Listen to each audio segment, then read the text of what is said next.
बिस्मिल्लाहिर्रहमानिर्रहीम। अस्सलाम वालेकुम। आपको बताते चले जो लोग भी पाकिस्तान आना चाह रहे हैं पहले जो जिससे टिकट बुक करवाएंगे उससे टिकट बुक करवाने से पहले नई सूरत हाल पता कर लीजिएगा, क्योंकि पाकिस्तान ने भी कुछ थोड़ी बहुत सख्तियाँ की हैं जो बाहर से यूरोप से आ रहे हैं, यूके इधर उधर से। तो QR कोड, रैपिड टेस्ट, इसके बारे में भी कुछ खबरें सुनने में आ रही हैं तो 48 घंटे से पुरानी ना हो।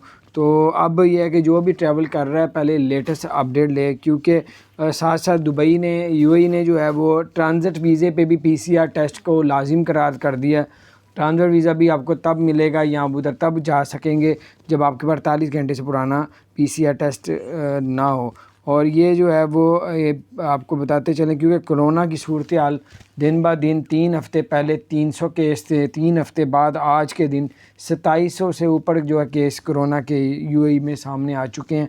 एक्टिव केस इस वक्त 23,000 हैं और 744 जो है वो सेहतियाब भी हुए हैं। तो 4 लाख कोरोना टेस्ट के बाद जो है ये 2700 से ऊपर केस सामने हैं। अपना ख्याल रखें, चैनल को सब्सक्राइब नहीं किया तो